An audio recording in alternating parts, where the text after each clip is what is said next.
Hey, yo, what's up, guys? I'm Chris. I'm Will. We're Compass Cavern. Today, we're talking about our song Diamonds from the Sky from our new Diamonds from the Sky EP. If you haven't already, check out our song explanation videos for Puppies, Smile Back, and Love Letter. All right, let's get into it.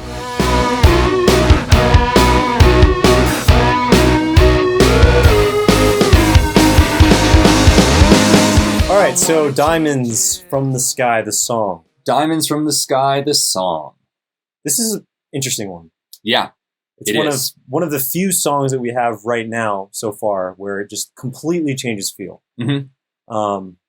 So what is going on?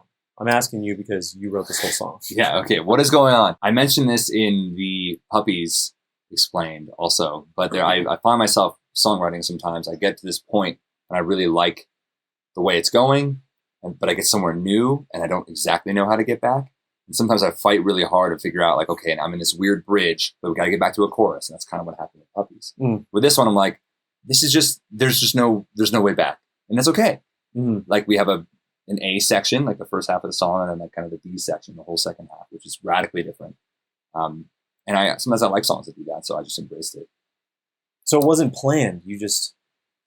It kind of felt like it needed to go that way. Here's really what happened. Here's my secret. I get a chorus or a verse idea that I like, and then I write the other, whichever one I don't have, I write the other one. I get verse, chorus, and then go, oops, what do I do now? Do I do bridge and chorus again? Do I do a whole new section? Do I extend like, I always get to the same spot, and I can do a demo that's like 2 minutes long, and then be like, I don't know what to do. And I think I actually had the verse, chorus demo for probably weeks, maybe even months. And then eventually I was just jamming, playing guitar alone, just thinking this sounds kind of cool. And then I was like, well, what if I take these chords to get into this weird section? What if it changes time signatures? What if it has a whole different feel? Like, it eventually got there, but it was a lot of trial and error, thinking this needs to go somewhere. And I don't want it to be boring. Right. I don't want it to be, I want it to feel fairly seamless. I want it to seem like a good transition. So that took a while. So they kind of came out, the two halves came out at different times. Definitely came out at different times. Cool. I forget that background. But yeah, the lyrics. I want to talk about the lyrics, actually. I think this is, for me, this was very interesting lyrically because I'm kind of talking to my past self. I like to think of it as I'm talking to the past self that wrote Find Another Way.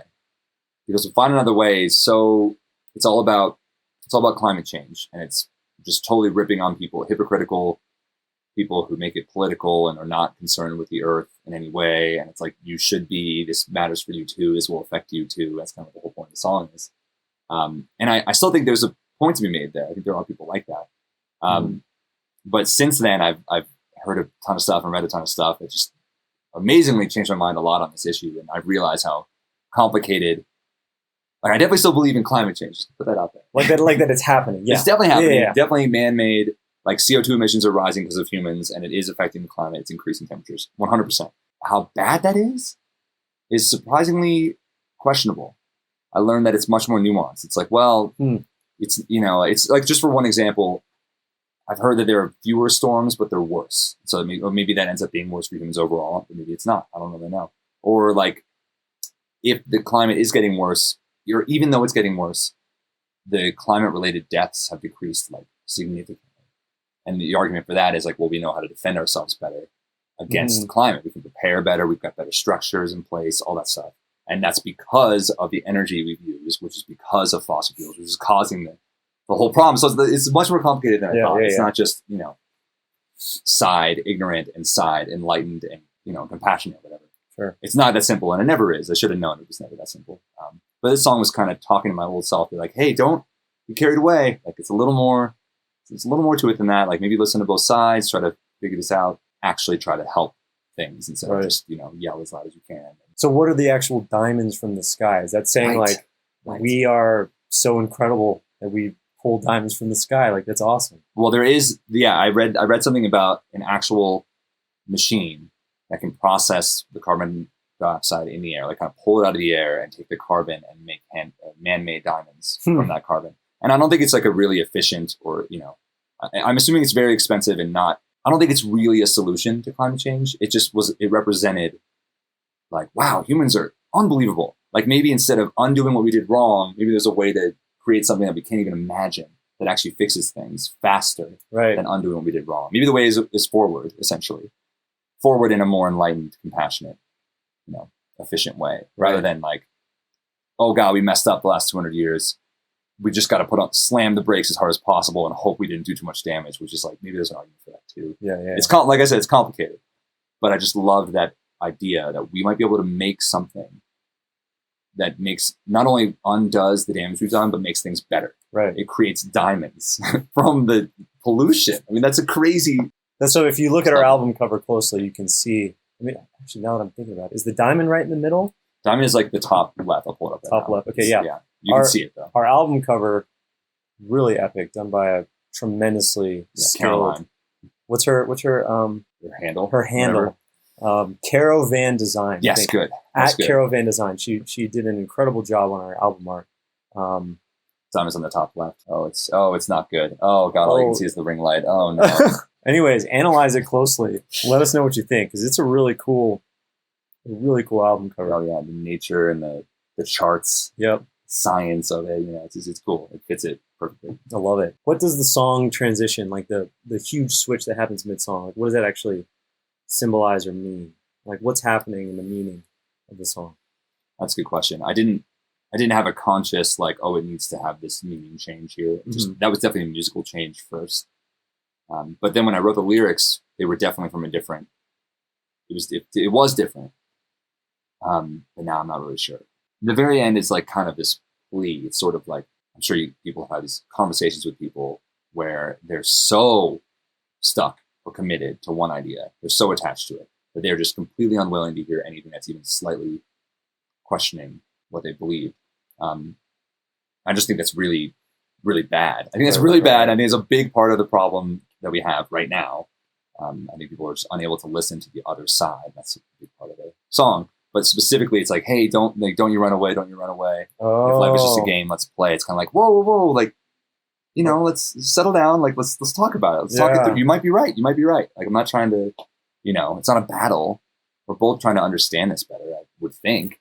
I think I forget the lyrics now from the next part. Don't we want the same? Don't we want the same? Commitment lacks what sense can change. That was what it was. It was commitment lacks what sense can change. Yeah, I was thinking like you can be really committed to a cause, and just like that's your thing. You're 100% committed, and you think you're going to make a change because you're so committed that commitment will make the change. It's like commitment's good, dedication's good, but I thought, well, maybe there's a smarter way to fix these problems. It's a whole diamonds from the sky thing. It's not just be angry and committed to shutting down as much of the fossil fuel production as possible. It's maybe there's a clever roundabout way, and that's the sense. Maybe sense can change this and help the world faster.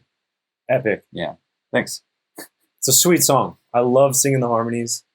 I don't know if I maybe recorded one harmony in the first half. Yeah, definitely recorded. And then doing that dual harmony thing in the back half, which was really fun. Yeah. And I remember being in the studio, and when it felt like it was blending well, it was like, yes, this is sweet. You crushed it. I practiced a lot. Well, yeah, I got to give Chris some credit here, because more than half the time, I sing a line and I'm like, hey, harmonize that.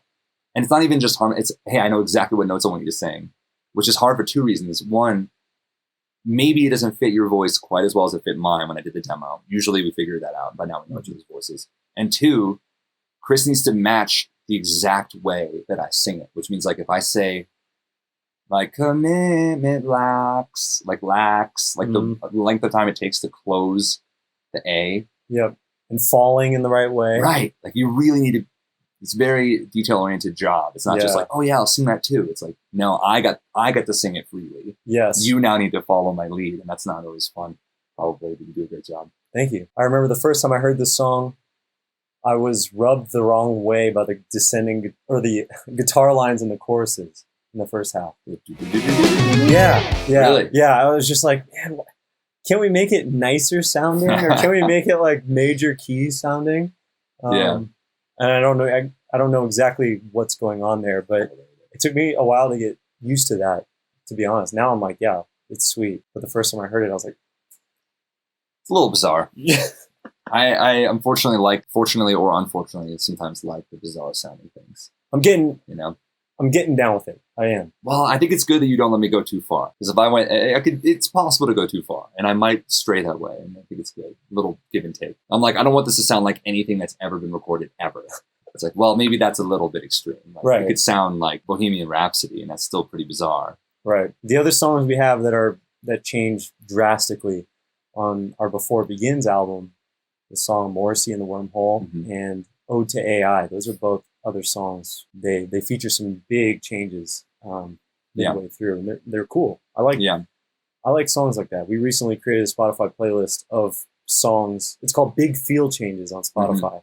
And it's 50 songs with massive feel changes, tempo changes, and they're kind of cool. It's kind of cool to hear a song like that because the artist was clearly just inspired. They're not like going for some sort of formulaic pop song or mainstream hit.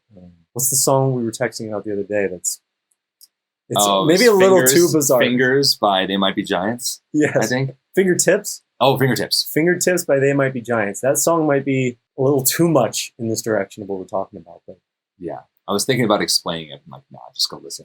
There's no explaining that. That's it. Fingertips by They Might Be Giants. Listen to like a minute and you'll be like, okay, I see what they mean. That's insane. Oh my gosh. All right, so check out Diamonds from the Sky on your favorite streaming platform. Spotify, Apple Music, Amazon Music, Deezer, Tidal, Savin, wow, you really YouTube Music, Pretzel. If you're a Really? Twitcher. Yeah, that's a real one. Yeah, everything. Chris knows everything. Chris reads everything. Anghami. If you're, I don't know what markets that platform serves, but anyways, check out Diamonds from the Sky and let us know what you think. Peace. See ya.